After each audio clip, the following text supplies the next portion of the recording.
सागरपुर नामक गांव में भोला नाम का एक सीधा साधा व्यक्ति अपनी माँ बाप और पत्नी के साथ रहता था।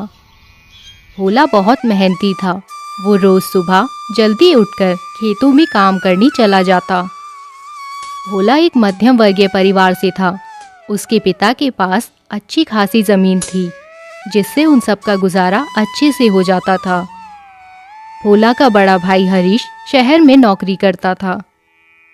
भोला दिन भर खेतों में मेहनत करता और शाम को घर पहुंचकर अपने माँ बाप की पूरे जी जान से सेवा किया करता था।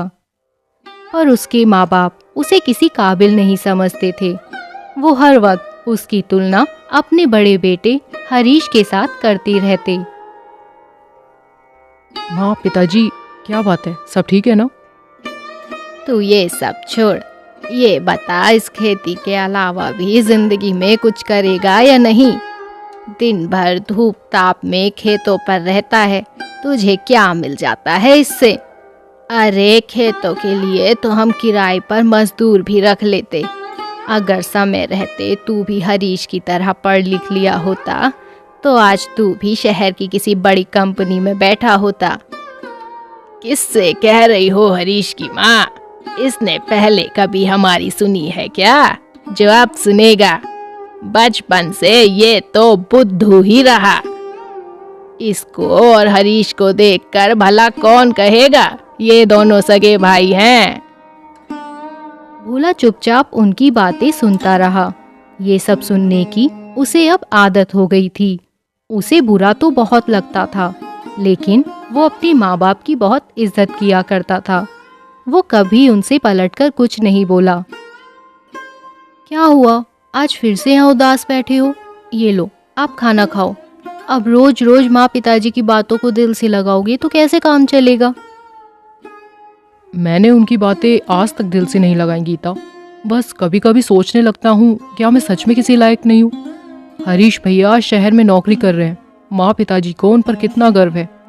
काश मैं भी कुछ ऐसा कर पाता जिससे मेरे माँ बाप मुझसे भी खुश होते, पर मुझे नहीं लगता कभी ऐसा कुछ हो पाएगा। आप ऐसे उदास होकर मत बैठ जाया करो, मुझे बिल्कुल अच्छा नहीं लगता। किसी को कुछ भी लगता हो, मैं जानती हूँ आप कितने मेहनती हो, और आप देखना एक दिन हर कोई आपकी मेहनत को समझेगा। बस तुम्हारी यही बातें मुझे जीने का हौसला देती हैं। अरे इतनी रात हो गई, आप सोए नहीं अभी तक? सो जाऊंगा अभी थोड़ी देर में। तुम सो जाओ, तुम क्यों उठ गई? कई दिनों से देख रही हूँ कुछ परेशान से हो। अगर कोई बात है तो बताओ ना, अकेले ऐसे कब तक घुटते रहोगे? मैं क्या ही बताऊं तुम्हें, बेवजह तुम भी परेशान हो जाओगी। रहने दो, सो जाओ आराम से। अरे आप बताइए तो सही, हम दोनों मिलकर समस्या का समाधान निकालेंगे। अकेले क्यों परेशान होते हो? दरअसल बात यह है कि मेरी नौकरी छूट गई है। कंपनी घाटे में थी, जिसकी वजह से आधे से ज़्यादा लोगों को बिना कोई रीज़न दिए निकाल दिया। मैं इतने दिन से दूसरी नौकरी की तलाश में हूँ, पर तुम भी जानती हो इतनी जल्दी कहाँ नौकरी मिलती है। मुझे टेंशन इस बात की है कि कुछ ही दिनों में घर के किराए का भी इंतज़ाम करना है, और भी कितने खर्चे हैं, कैसे मैनेज होगा सब। तो आप इस बात पर इतना परेशान क्यों हो रहे हो? तुम्हारे माँ पिताजी के पास किसी चीज की कमी है क्या? वो मदद करेंगे हमारी। आज नहीं तो कल नौकरी तो आपको मिल ही जाएगी। क्या भरोसा कब मिलेगी, और कब तक माँ पिताजी के दिए पैसों से दिन काट लूँगा। वैसे तो हर बार गांव में जाकर उनके सामने इतनी बड़ी बड़ी बातें करके आते हैं हम दोनों। अब किस मुंह से पैसे मांगूं उनसे जाकर? पैसे मांगने क्यों हैं? आपके ही हैं, पूरा हक है आपका। वहाँ मकान है, जमीन है, सब कुछ अकेले उस भोला को ही मिलेगा क्या? बहुत शातिर है वो, इसलिए दिन रात उन खेतों में लगा रहता है ताकि आपको जायदाद से बेदखल करवा सके। यही अच्छा समय है, इसी बहाने से हमें हमारा हक भी मिल जाएगा। सब कुछ बेचकर माँ पिताजी को भी शहर ले आइए। हम कब तक यहाँ किराए के मकान में रहते रहेंगे? हमारा भी शहर में खुद का घर होगा। नहीं नहीं, ये ठीक नहीं है कंचन। माँ पिताजी को यहाँ ले आऊँगा, वो सब तो ठीक है, पर भोला का क्या होगा? वो तो बेचारा इतना पढ़ा लिखा भी नहीं जो कहीं नौकरी कर लेगा। घर जमीन सब छिन गए तो वो कहाँ जाएगा? सही में आपके माँ बाप ने नाम तो उसका भोला रख दिया, पर असल में भोले तो आप रह गए। इतना भी नहीं जानते वो कितना शातिर है।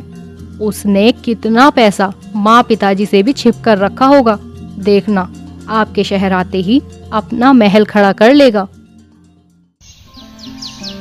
हरीश ये सब सुनकर कंचन की बातों में आ गया और सुबह होते ही अपने गांव के लिए निकल पड़ा। प्रणाम माँ, प्रणाम बाबूजी। अरे मेरा बच्चा हरीश, इतने दिन बाद माँ बाप की याद आई है तुझे? हर समय तेरी माँ तुझे और कंचन को याद करती रहती है। और ये क्या, तू अकेला आया है, बहू को नहीं लाया? कंचन नहीं आई पिताजी, बल्कि मैं तो आप दोनों को भी लेने आया हूँ। ये सुनकर उसकी माँ की आंखें खुशी से चमक गईं। देखा जी, मैं तो हमेशा कहती थी एक न एक दिन हमारा हरीश जरूर हमें लेने आएगा। हम तो कब से इस इंतजार में थे बेटा कि तू कब कहे और हम कब तेरे साथ चलकर शहर के ऐशो आराम देखें। हाँ माँ, बस एक परेशानी है। वो मैंने शहर में एक घर खरीदा है, जिसके आधे पैसे तो मैंने दे दिए। बाकी मैंने लोन लेने का सोचा था, पर अब वो मिल नहीं पा रहा है। मुझे डर है कहीं मेरे वो दिए हुए लाखों रुपए डूब ना जाएं। मुझे कम से कम 1 करोड़ रुपए और चाहिए। आप हमारे खेत और मकान बेच दो पिताजी। यहाँ गांव में क्या ही रखा है, शहर में ही हम सब आराम से रहेंगे। बेटा, ज्यादा कुछ तो है नहीं हमारे पास, बस यही है तुम्हारे दादाजी का दिया जो भी है। इसे ऐसे बेचना मुझे नहीं लगता ठीक होगा। अरे क्या फर्क पड़ता है जी, आजकल गांव में कौन ही रहना चाहता है। शहर में रहने वालों की बड़ी इज्जत है। मैं कुछ नहीं जानती, मैं तो शहर में ही रहूंगी। माँ, ये क्या कह रही हैं आप? हमारे पूर्वजों की जमीन, इसे ऐसे अचानक से बेच देना ठीक रहेगा क्या? नहीं नहीं माँ, एक बार फिर से सोच लीजिए। तुझे क्यों इतनी मिर्ची लग रही है बोला? सब कुछ अकेले ही लेने के चक्कर में है क्या? तू चल शहर हमारे साथ, हमने कौन सा तुझसे मना किया है। पर सोच ले, शहर में खेती नहीं है करने को, और पढ़ा लिखा तू है नहीं जो वहां कोई नौकरी कर लेगा। और सुन, रही बात तेरे हिस्से की, मुझे थोड़ा समय देना। जितना भी तेरा बनता है मैं तुझे पैसे दे दूंगा, पर अभी मुझे सारे पैसों की जरूरत है। भैया, ये कैसी बातें कर रहे हो? हिस्से का तो मैंने जिक्र भी नहीं किया। बस मैं ये कह रहा हूँ, शुरू से हम यहीं रहे, अब अचानक से ऐसे अपनी रोजी रोटी को दूसरे के हवाले कर देना सही है क्या? तू अब भी अपना ही सोच रहा है, बड़ा स्वार्थी है रे। रोजी रोटी ये तेरी है, मेरी नहीं। और खेती में आजकल रखा ही क्या है, कहीं काम देख ले, फायदे में रहेगा। भोला हरीश की बातें सुनकर चुप हो गया। उसकी माँ की जिद से वो लोग 2-4 दिनों में ही जमीन और घर सब कुछ बेचकर शहर के लिए जाने लगते हैं। माँ पिताजी, कोई गलती हुई हो या कभी आपकी सेवा में कोई कमी रह गई हो तो मुझे माफ करना। नहीं बहू, कोई कमी नहीं रही, पर मुझे तो तेरी बहुत चिंता है। इस भोला की जिद के आगे कोई क्या ही कर सकता है, वरना सब शहर साथ चलते तो कितना अच्छा होता।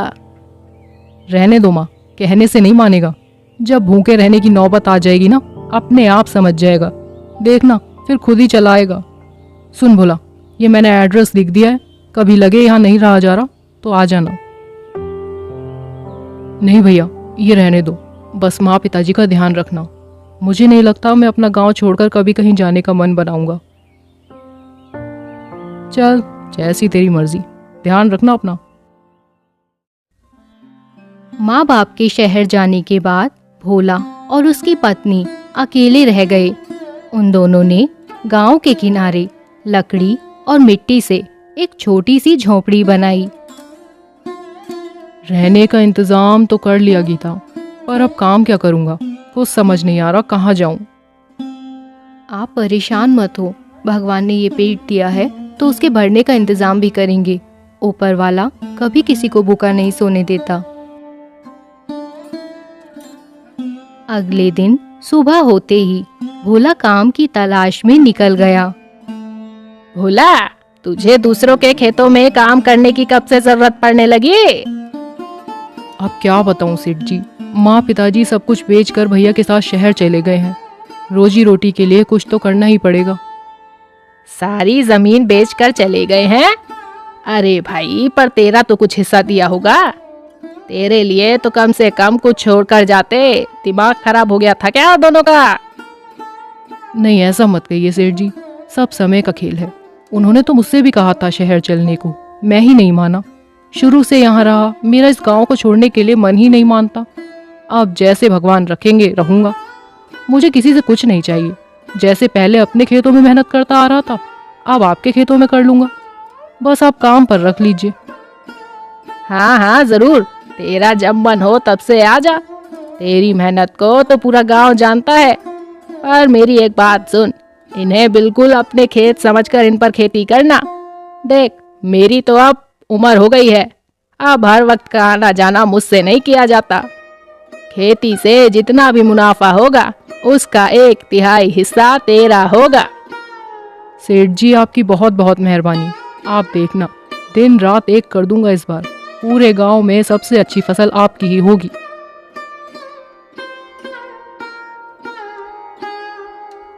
भोला पूरे जी जान से खेती में लग जाता है और इस बार पूरे गांव में सबसे अच्छी फसल सेठ की ही होती है। वाह भोला, तूने तो कमाल कर दिया। तेरी मेहनत रंग लाई है। ये ले तेरी मेहनत का फल, और तू ऐसे ही आगे बढ़ता रहे। गीता, ये लो, रख लो। ये मेरी अकेले की मेहनत नहीं है, तुम्हारा भी इसमें पूरा सहयोग है। हाँ गीता, तुम्हारे ये विश्वास की वजह से ही तो आज ये सब कर पाया हूँ। बस अब आगे सोच रहा हूँ कि एक छोटी सी ज़मीन खरीद लूँ, जिससे अपनी ज़मीन पर ही खेती कर पाऊँ। भोला अपना खुद का एक ज़मीन का छोटा सा टुकड़ा खरीद लेता है और हमेशा की तरह जी जान से उस पर मेहनत करता है और उसे उसकी मेहनत का फल जल्द ही मिल जाता है। इस बार भी पूरे गांव में सबसे अच्छी फसल भोला की ही होती है। मुनाफे के पैसों से वो अपना घर और खेत खरीदता है। धीरे धीरे भोला की मेहनत रंग लाती है और देखते ही देखते वो गांव का सबसे अमीर आदमी बन गया। वहीं दूसरी ओर शहर में कंचन अपनी सास ससुर का जीना हराम रखती है। पिताजी, कब तक यहाँ बालकनी में बैठकर टाइम पास करते रहेंगे?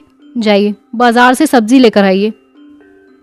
अरे बहू, भला इस उम्र में ये कहाँ भीड़ भाड़ में बाजार जाएंगे? तू हरीश को ही फोन कर दे, वो लेता आएगा। हाँ हाँ, बिल्कुल सही कह रही हैं। सारे काम हरीश ही कर ले, आप बस यहाँ बैठकर मुफ्त की रोटियां तोड़ते रहें, है ना? और पिताजी, आप तो अच्छे खासे दिखते हैं। कहीं काम धाम करने निकल जाएंगे तो घर में 4 पैसे ही आएंगे। तेरा दिमाग खराब है क्या? हम अपना सब कुछ बेचकर यहाँ चले आए सिर्फ तुम दोनों के लिए, और तू ये कर रही है हमारे साथ। अब तक तो मैं चुप रही, पर तू आज हरीश को आने दे। आज फैसला मैं करके रहूंगी। आखिर आगे क्या करना है? तुम दोनों बहस करना बंद करो। जो लाना है बता दो बहू, मैं ले आता हूँ। रात को हरीश जब ऑफिस से घर लौटता है। हरीश, मुझे कुछ बात करनी है तुझसे। हाँ माँ, कहो। क्या इसी बेइज्जती के लिए हमें यहाँ लाया था? दिन भर तेरी पत्नी हमें तहाने देती है, कहती है हम यहाँ मुफ्त की रोटी तोड़ते हैं। तू ही बता, क्या ऐसे माहौल में रहा जाता है? इन सब के बाद तो कब का हमें घर लौट जाना चाहिए था, पर हम जाएं भी कहाँ? सब कुछ तो तेरी बातों में आकर हमने बेच दिया। ओहो माँ, छोटी सी बात का ना राई का पहाड़ बना लिया करो। सारा दिन काम में लगी रहती है, अगर गुस्से में 1-2 बातें कह भी दी तो क्या फर्क पड़ता है। मैं जा रहा हूँ सोने। सारा दिन बाहर से काम करके थके हारे आओ और फिर आकर ये फालतू बातें सुनो। मुझसे सच में बहुत बड़ी गलती हो गई। सही कहते हैं लोग, अपनी जड़ को बेचकर आज तक कोई सुखी नहीं रहा। भोला की बात उस दिन सुन ली होती तो आज ये दिन ना देखना पड़ता। दिन रात हमारी सेवा में लगे रहते थे दोनों, और हमने उन्हें बदले में क्या दिया। यूं बीच रास्ते में खाली हाथ उन्हें छोड़कर आ गए। भगवान मुझे कभी माफ नहीं करेगा। मैंने तो तुमसे कहा था, पर तुम्हारे आगे किसकी चलती है। पता नहीं भोला किस हाल में होगा, कहाँ रहता होगा। चलिए ना, हम भोला के पास ही चलते हैं, उससे माफी मांगेंगे। मेरे पास कुछ गहने हैं, इन्हें बेचकर उसे कुछ पैसे दे देंगे, जिससे वो अपना कुछ काम कर पाएगा। किस मुंह से उसके पास जाएंगे? मेरी तो हिम्मत ही नहीं अब उसका सामना करने की। नहीं, आप ज्यादा मत सोचिए। मेरा भोला सचमुच बहुत भोला है। मुझे पूरा विश्वास है वो अब भी हम दोनों को जरूर याद करता होगा। वो दोनों रातों रात अपना सामान बांधकर बिना किसी को बताए चुपचाप अपने गांव के लिए निकल पड़ते हैं। गांव में जाकर उन्होंने लोगों से भोला के बारे में पूछा। अरे शांति, यहाँ तो आ। तू जानती है क्या हमारा भोला अब कहाँ रहता है? काकी, भोला भैया ने तो बहुत तरक्की कर ली है। भूषण काका के खेत में काम करने से लेकर बेचारों ने क्या क्या नहीं झेला। पर अब वो बिज्जू चाचा के घर के बगल में जो कोठी थी ना, वो अब भोला भैया ने ही खरीद ली है। और मुंशी काका के सारे खेत भी अब उनके ही हैं। वो क्या है ना काकी, मुंशी काका भी आप लोगों की तरह ही सब कुछ बेचकर अपने बेटों के साथ शहर चले गए हैं। पर अब सुना है बेचारे कहीं के नहीं रहे। पहले तो बेटों के मोह में आकर सब बेच दिया, और अब बेटों ने वहां ले जाकर धोखा दे दिया। सही बात है काकी, आजकल तो सब पैसों से ही चलता है। 4 पैसे हैं तो कोई पूछेगा, वरना कोई नहीं पूछता। अरे मैं भी किन बातों में पड़ गई। आप दोनों इतने दिन बाद आए हैं, आप बताओ ना काकी, आप तो ठीक हो? हरीश भैया और कंचन भाभी तो भोला भैया की तरह ही आपका ख्याल रखते होंगे। हम चलते हैं अभी, फिर किसी दिन फुर्सत में बात करूंगी तुझसे। भोला के माता पिता उसके घर पहुंचते हैं और उन्हें देखकर भोला की खुशी का ठिकाना नहीं रहा। माँ, पिताजी, आप लोग इतने दिनों बाद। माँ, मेरी आंखें तरस गई थी तुझे देखने को। तेरी तरक्की ने तो आज हमें भावुक कर दिया। हमें माफ कर दे बेटा। तुझे नकारा कह कह कर हमेशा तुझे ताने देते आए, और तूने कभी हमें पलटकर जवाब तक नहीं दिया। भोला के माता पिता उसे अपनी सारी आप बीती बताते हैं। माँ, पिताजी, आपके साथ इतना सब हो रहा था, फिर भी आप लोग वहाँ रहे। आपको तभी सब कुछ छोड़कर वापस चले आना था। आपने इतना सब क्यों झेला? किस मुंह से आते बहू, वो तो आज भी मेरी ही जिद थी, वरना ये तो तैयार ही नहीं थे। माँ, पल भर में इतना पराया कर दिया अपने बेटे को। मेरे होते हुए आप दोनों वहाँ इतने दुखी रहे, और मैं यहाँ समझता रहा माँ पिताजी खुश होंगे। अपने कर्मों की सजा काट रहे थे बेटा। तुझे यूं बीच रास्ते में अकेला छोड़कर चले गए। ये करनी का ही तो फल था, पर तेरी मेहनत ने हर चीज का डटकर सामना किया। मैं तो धन्य हो गई तेरे जैसा बेटा पाकर। माँ, अब पुरानी बातों को भूल जाओ। जो हुआ उसे मैं नहीं मिटा सकता, पर अब वादा करता हूँ आपकी आंखों में कभी आंसू नहीं आएंगे। जब तक आपका ये बेटा जिंदा है, आपको दुनिया की कोई ताकत परेशान नहीं कर सकती।